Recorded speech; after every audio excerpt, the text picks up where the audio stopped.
মহান ত্ৰাণকৰ্তা প্ৰভু যীশুখ্ৰীষ্টৰ মধুৰ নামত অভিনন্দন।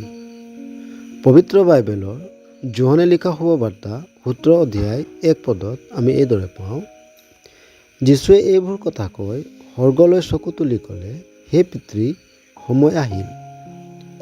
পবিত্ৰ বাইবেলৰ এই অধ্যায়টোত প্ৰভু যীশুৱে প্ৰাৰ্থনা কৰি আছে, যাক প্ৰভুৰ মহাযাজকীয় প্ৰাৰ্থনা নামেৰে জনা যায়।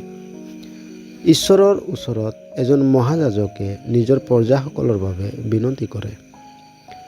যিকোনোৱে প্ৰভু যীশুক বিশ্বাসেৰে নিজৰ হৃদয়ত প্ৰভু ও মুক্তিদাতা ৰূপে গ্ৰহণ কৰে, তেন্তে তেওঁ পৰিত্ৰাণ পায় আৰু তেওঁ প্ৰভুৰ শিষ্য ও স্বৰ্গৰ অধিকাৰী হয়, যাৰ বাবে প্ৰভু যীশুৱে মহাযাজকে প্ৰাৰ্থনা কৰে।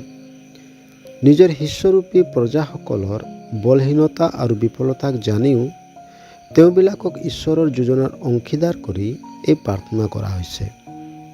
তেওঁবিলাকৰ আত্মিক আশীৰ্বাদ আৰু আত্মিক উন্নতিৰ বাবে প্ৰাৰ্থনা কৰা হৈছে।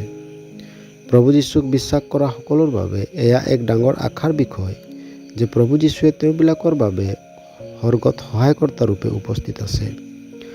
মই আৰু মোৰ দৰে বহুতেই শুভবাৰ্তাৰ দ্বাৰাই প্ৰভু যীশুক বিশ্বাস কৰি স্বৰ্গত নিজৰ বাবে এজন সহায়কৰ্তা ও মহাযাজক পাইছোঁ হওক। প্ৰভু যীশুক নিজৰ জীৱনত স্বৰ্গত এজন মহাযাজক ৰূপে আপুনি আপোনাৰ জীৱনত পাব নিবিচাৰেনে?